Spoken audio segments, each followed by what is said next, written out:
बिस्मिल्लाहिर्रहमानिर्रहीम अल्हम्दुलिल्लाह वस्सलातु वस्सलामु अला रसूलिल्लाह व अला आलिहि वस्सहबिहि अजमाइन। अस्सलामु अलैकुम व रहमतुल्लाहि व बरकातुहू। उम्मीद है आप सब खैरियत से होंगे। अपना बहुत सा ख्याल रखें। आजकल जिस तरह के हालात हैं, बहुत से सवालात भी आ रहे हैं इस टॉपिक को लेके, एंड आई एम श्योर कि एवरीवन वांट्स टू नो कि व्हाट्स द वे फॉरवर्ड। और देखें, हमारी अप्रोच हर टॉपिक को लेके यही होनी चाहिए कि हमने क्या करना है बतौर उम्मत, बतौर मुसलमान, और विद रिगार्ड्स टू जो मुश्किलात अब अल्लाह ना करे आने वाली हैं, उस हवाले से हमने अपना ईमान कैसे बिल्ड करना है, अपने आप को प्रोटेक्ट कैसे करना है और अपने माइंड सेट पर कैसे वर्क करना है। मैं समझता हूँ ये सारी चीज़ें बड़ी इंपॉर्टेंट है डिस्कस होना। और एक मुसलमान की अप्रोच भी यही होनी चाहिए कि बहुत ज़्यादा इन्फॉर्मेशन, ठीक है, एक वो होता है शौक के इन्फॉर्मेशन बहुत ज़्यादा हो, लेकिन मैं समझता हूँ कि ज़्यादा बेहतर अप्रोच ये है कि उस इन्फॉर्मेशन से लेना क्या, अखज़ क्या करना है। जैसे एक सहाबी आए थे नबी सल्लल्लाहु अलैहि वसल्लम के पास, पूछा कि क़यामत कब आएगी, तो अल्लाह के नबी सल्लल्लाहु अलैहि वसल्लम ने कहा कि आपने किया क्या है क़यामत के लिए। तो मैं समझता हूँ ये हमारा इंटरेस्ट ज़्यादा इसमें होना चाहिए कि व्हाट शुड वी डू, और उस वाले से मैंने दावत दी है डॉक्टर हमार लकवी, माशाल्लाह, हु बेटर देन हिम। और जो टॉपिक है, आपने थंबनेल तो देख लिया है, ये जो आजकल कॉन्फ्लिक्ट चल रहा है ईरान, इजराइल, यूएस, और फिर अभी व्हाट्स द वे फॉरवर्ड, ये कॉन्फ्लिक्ट कहाँ जाता नज़र आ रहा है, हमें क्या करना चाहिए इस सूरत हाल को देखते हुए, इस पर इंशाल्लाह बातचीत होगी। अस्सलाम वालेकुम वरहमतुल्लाहि वबरकातुहू। खैरियत से शेख? माशाल्लाह, बहुत शुक्रिया भाई शेख, आप हमेशा टाइम देते हैं। अल्लाह ताला आपके इल्म में, अमल में इजाफा करे। जज़ाकल्लाह खैर। शेख, डायरेक्ट सवाल से शुरू करते हैं। सबसे इम्पोर्टेंट सवाल जो मैं समझता हूँ हम सब के लिए जानना बड़ा ज़रूरी है कि ये जो कॉन्फ्लिक्ट है, इसमें अब तो अभी एक रीजनल कॉन्फ्लिक्ट बन गया। अब बस ये एक ईरान वर्सेस यूएसए और इजराइल नहीं है, अब तो एक रीजनल कॉन्फ्लिक्ट की शक्ल इख्तियार कर रहा है आहिस्ता आहिस्ता, अल्लाह ना करे। तो क्या ये वो जंग है जिसका हदीस में जिक्र आया है, मलहमतुल कुबरा, या उसको लीड करता हुआ कोई ये मार्का है? That is the first question. बिस्मिल्लाहिर्रहमानिर्रहीम। देखें, ये बड़ा अहम सवाल है और कंफ्यूजिंग भी है काफ़ी हद तक, इसलिए कि ये फितनों का दौर है, और फितनों के दौर के बारे में नबी पाक सल्लल्लाहु अलैहि वसल्लम का ये फरमान हमेशा हमारे सामने रहना चाहिए कि आपने फरमाया था, बादिरु बिल अमाल फितनन कक़िताइल लैलिल मुज़लिम, कि अंधेरी रात की तरह छा जाने वाले फितने आने से पहले पहले अमल कर लो। और जब वो फितने आ जाएंगे तो फरमाया कि युस्बिहु रजुलु मुमिनन व युमसी काफिरा, सुबह आदमी मोमिन होगा और शाम को काफिर हुआ पड़ा होगा। औ युमसी मोमिनन व युस्बिहु काफिरा, या फिर शाम को मोमिन होगा और सुबह तक काफिर हुआ पड़ा होगा। व यबीउ रजुलु दीनहु बिअरदिन मिनद दुनिया, और एक आदमी अपना दीन बेच डालेगा दुनिया के फायदे के लिए। ये इस कदर ख़तरनाक और खौफनाक हालात हैं फितने के, तो इस दौर को हम फितन का दौर कह सकते हैं, क्योंकि दौर फितन तो नबी करीम सल्लल्लाहु अलैहि वसल्लम के इस दुनिया से तशरीफ़ ले जाने के फ़ौरन बाद शुरू हो गया था। अलबत्ता फितने कई किस्म के हैं। नबी पाक सल्लल्लाहु अलैहि वसल्लम ने मदीने के एक टीले पे खड़े होकर फरमाया था कि मैं फितनों को इस तरह तुम्हारे घरों के ऊपर नाजिल होता देख रहा हूँ जैसे बारिश के कतरे, यानी ये के बाद दीगरे बहुत सारे फितने। और इस बारे में बहुत सारी अहादीस हैं फितनों के बारे में, तो लिहाजा हम ये तो कह सकते हैं कि ये दौर जो है ये फितनों का दौर है। लेकिन ये कहना कि ये मलहमतुल कुबरा या मलहमतुल उज़्मा जो हदीस के अंदर अल्फाज आए हैं, ये वो वाला दौर है, तो ये थोड़ा क़ब्ल अज़ वक्त या गैर हकीकी बात होगी अगर हम इसको 100% इसके ऊपर इंतबाह कर ले।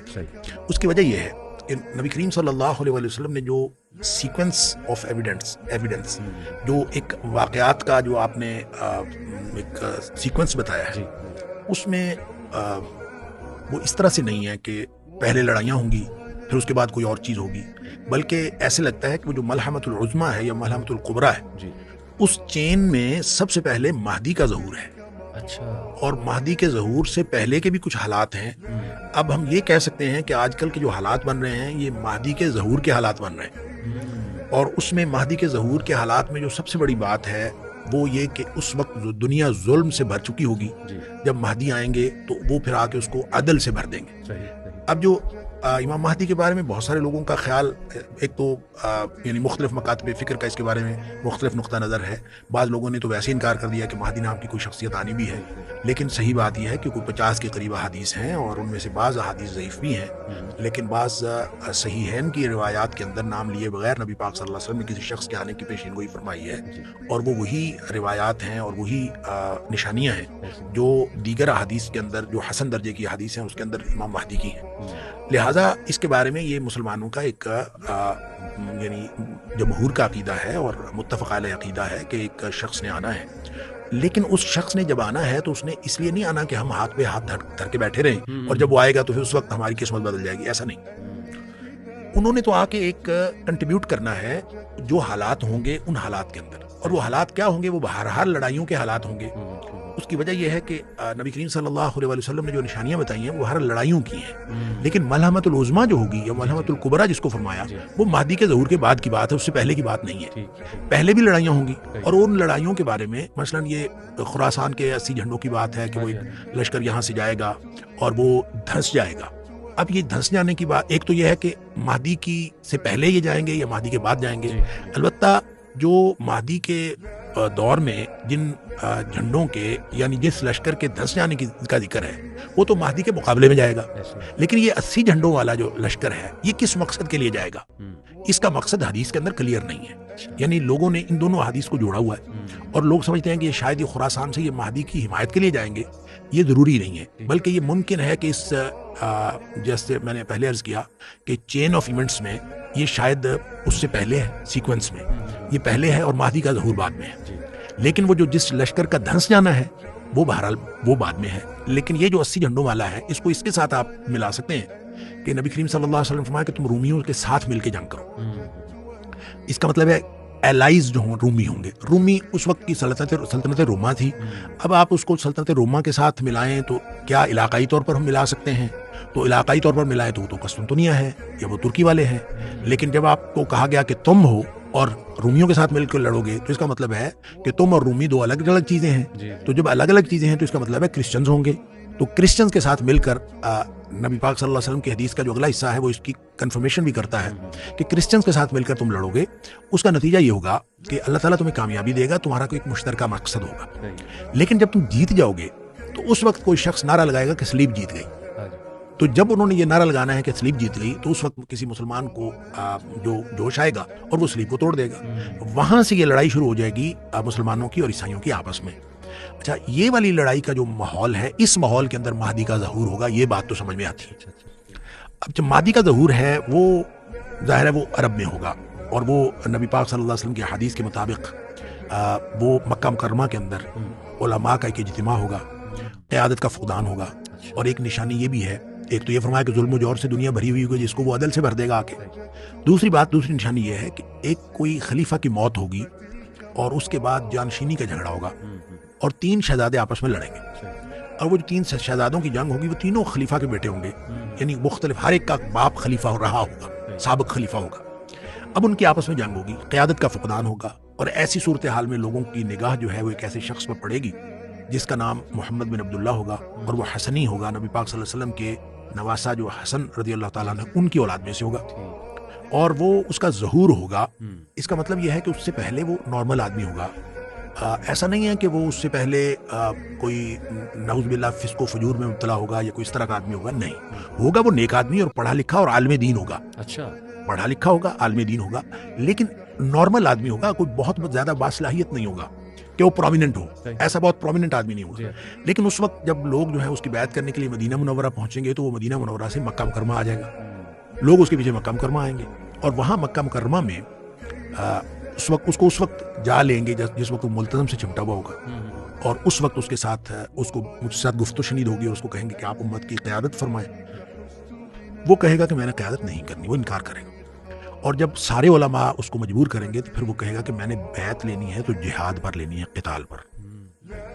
وہ جب علماء کہیں گے ٹھیک ہے، کیونکہ حالات لڑائیوں کے ہوں گے نا، اس لیے لوگ جو ہے اس کے ہاتھ پر بیعت کر لیں گے قتال پر، اور اصل جو ملحمۃ الکبریٰ ہے وہ پھر مہدی کے ظہور کے بعد شروع ہوگا، اور اس کے اندر حدیث کے اندر الفاظ ہیں یصلح اللہ فی لیلۃ، حضرت علی رضی اللہ تعالیٰ عنہ کی روایت ہے اور صحیح حدیث ہے کہ نبی پاک صلی اللہ علیہ وسلم فرمایا وہ جو مہدی ہے وہ ہوگا تو علی رضی اللہ تعالیٰ عنہ کی اولاد میں سے، لیکن اس کی کوئی بہت وہ پرومیننٹ نہیں ہوگا، اس کے اندر جو قائدانہ صلاحیتیں ہیں وہ اللہ تعالیٰ ایک ہی رات میں پیدا فرما دے گا، اور ایک ہی رات میں وہ ایک ایکسٹراڈنری آدمی بن جائے گا۔ اللہ تعالیٰ اس کے اندر وہ صلاحیت، عالم دین تو وہ پہلے سے ہوگا، نیک آدمی بھی پہلے سے ہوگا، لیکن اس کے اندر جو بصیرت و بصارت اور جو قیادت کی جو پری ریکوزٹس ہوں گی وہ اللہ تعالیٰ اس کے اندر پیدا فرما دے گا، اور وہ اتنا باصلاحیت آدمی ہو جائے گا کہ وہ پھر پوری امت مسلمہ کی قیادت کرے گا، اور اس کے تحت وہ جو جنگیں ہوں گی، مہدی کی قیادت میں جو جنگیں ہوں گی وہ ہیں اصل میں ملحمۃ الکبریٰ اور ملحمۃ العظمیٰ، جس کے بارے میں نبی کریم صلی اللہ علیہ وسلم نے جتنی احادیث آتی ہیں ملحمۃ الکبریٰ کے بارے میں یا ملحمۃ العظمیٰ کے بارے میں، یعنی جب کبھی آپ دیکھتے ہیں کہ جو مثال کے طور پر ایک حدیث میں آیا کہ جب بیت المقدس جو ہے وہ آباد ہوگا تو مدینہ جو ہے وہ برباد ہو جائے گا، جب مدینہ برباد ہو جائے گا تو ملحمۃ कुबरा जो है या मलहमा वो शुरू हो जाएगा, जंगें शुरू हो जाएंगी। जंगों के नतीजे में कस्तुनतुनिया फतह होगा, कस्तुनतुनिया फतह के बाद जो है दज्जाल आ जाएगा। यानी ये सीक्वेंस ये है, ये एक ही हदीस में है। अच्छा, जब ये एक ही हदीस में है तो इसका मतलब है कि मलहमा के बाद दज्जाल है। तो मलहमा जो है वो कस्तुनतुनिया की फतह जो है मलहमा में है। अब ये जो दूसरी हदीस के अंदर आता है कि वो जो जंग जो कस्तुनतुनिया फतह करने वाली होगी, उससे ये महसूस होता है कि कस्तुनतुनिया जो इस वक्त मुसलमानों के कब्जे में है, जिसको इस्तांबुल कहते हैं, इसका पुराना नाम कस्तुनतुनिया है। तो ये बहुत सारे लोगों का तो ख्याल है ये कि ये फतह जो है जिसका जिक्र हदीस में हुआ, ये पहले हो चुकी, ये माजी में हो चुकी। जब मुसलमानों ने कस्तुनतुनिया जो है वो रूमियों से ले लिया, तो इसका मतलब है वो फतह जिसका जिक्र था वो तो हो चुकी। ये इसलिए बात दुरुस्त नहीं है। देखें, एक बात जहन में रहनी चाहिए कि नबी पाक सल्लल्लाहु अलैहि वसल्लम की अहादीस का हम हतमी तयन किसी एक ही वाक़े पे या किसी एक ही सिचुएशन पे हतमी तौर पर नहीं कर सकते, इम्कानात की बात। लिहाजा इम्कान हो सकता है माजी में भी हो, लेकिन चूंकि हदीस के अंदर ये जिक्र है कि जो ही कस्तुनतुनिया फतह होगा तो उसके फ़ौरन बाद शैतान आवाज़ लगाएगा कि दज्जाल का ज़हूर हो गया। मुसलमान भी माल गनीमत इकट्ठा कर रहे होंगे कि उधर से आवाज़ आएगी कि दज्जाल का ज़हूर हो गया, तो ये सब भागेंगे पीछे को, तो शाम में आएंगे, लेकिन ये खबर झूठी होगी। तो उसके बाद पता चलेगा कि कुछ दिनों बाद वाक़तन दज्जाल का ज़हूर हो जाएगा। तो इसका मतलब है कि कस्तुनतुनिया की फतह के बिल्कुल साथ ही दज्जाल का ज़हूर है, और कस्तुनतुनिया की फतह मलहमा के बाद है। तो वो मलहमा जिसके नतीजे में कस्तुनतुनिया फतह होगा वो महदी के ज़हूर के बाद है। इससे ये पता चलता है कि एक वक्त आएगा कि ये कस्तुनतुनिया एक दफ़ा फिर ईसाइयों के कब्जे में चला जाएगा। इसलिए मुसलमान फिर इसको दोबारा ईसाइयों से जो है वो फतह करेंगे। वल्लाहु आलम। ये सारी बातें जो मैंने पहले भी अर्ज़ किया कि ये मुतशाबिहात किस्म की हदीस होती हैं, पेशिन गोइयाँ जो हैं, इन सारी चीज़ों को हतमी तौर पर हम मुतय्यन करके नहीं बता सकते और ना ही हम उसका कोई एक मतलब समझ सकते हैं। अलबत्ता ये ज़रूर है कि उससे जो असबाक हासिल होते हैं, जो तैयारी है, जो क़यामत की निशानियों की तैयारी कुरान ने बताया, वो तैयारी रखनी चाहिए। और तैयारी के लिए जैसे कुरान ने सूरह मुहम्मद के अंदर ये फरमा दिया कि फ़हल यंज़ुरून इल्ला अस्साअत अन तातियहुम बग़ततन, क्या लोग क़यामत का इंतज़ार कर रहे हैं कि वो इनके ऊपर अचानक आ जाए। फ़क़द जाअ अशरातुहा, जबकि उसकी निशानियाँ तो आ चुकी हैं। तो जब निशानियाँ आ गई हैं, फ़रमाया व अन्ना लहुम इज़ा जाअतहुम ज़िक्रुहुम, जब वो क़यामत आ ही जाएगी तो उस वक्त नसीहत पकड़ने का क्या फ़ायदा होगा। तो नसीहत पकड़ने का फ़ायदा अब है, क़यामत आने से पहले। इसलिए ये हमें निशानियां जितनी भी हैं, मलहमातुल कुबरा भी क़यामत की निशानियों में है, लेकिन जो उसका सीक्वेंस है, उसकी जो तरतीब है, महसूस ये होता है कि ये जो मौजूदा मलहमा है, जिसको आपने इलाकाई जंग कहा, मैं तो इसको एक इलाकाई जंग भी नहीं कहता, मैं ये कहता हूँ कि ये मलहमातुल कुबरा का एक इब्तिदा हो सकती है, उसका आगाज़ हो सकता है, और with the passage of time ये मलहमतुल कुबरा तक जो है एक्सटेंड हो जाए, ये मुमकिन है। लेकिन उसमें ज़ाहिर है कि जो भी जंग शुरू होती है उसका कोई ना कोई नुक्ता आगाज़ तो होता है, और वो आगाज़ जो है वो वक्ती मुफाद भी हो सकता है, वो किसी का इलाकाई मुफाद हो सकता है, वो किसी मुल्क का अपना ज़ाती मादी मुफाद हो सकता है, वो तेल की जंग हो सकती है, वो सोने की जंग हो सकती है, वो किसी भी चीज़ की जंग हो सकती है, लेकिन वो नतीजतन मलहमतुल कुबरा के साथ जाके मिल जाए, ये पॉसिबल है, इसका इम्कान है। लेकिन फ़िलहाल जो इस वक्त जंग जारी है और पूरी दुनिया का जो कॉन्फ्लिक्ट है, इस कॉन्फ्लिक्ट को हम मलहमतुल कुबरा नहीं कह सकते, ज़्यादा से ज़्यादा उसका आगाज़ कह सकते हैं। जो लोग ये कहते हैं कि बस अब तो ये ख़त्म हुआ, अब तो ये मदीना बर्बाद होने को है, अब तो मलहमतुल कुबरा शुरू होने को है, ये मेरा ख्याल है ये ज़्यादा जज्बातियत की बात है। हम इसका एक तो वैसे तयन करना दुरुस्त नहीं है, और दूसरा अगर उस सीक्वेंस को भी देखें तो ये अभी मलहमतुल कुबरा वाली बात नहीं है। वल्लाहु आलम। बिल्कुल ठीक।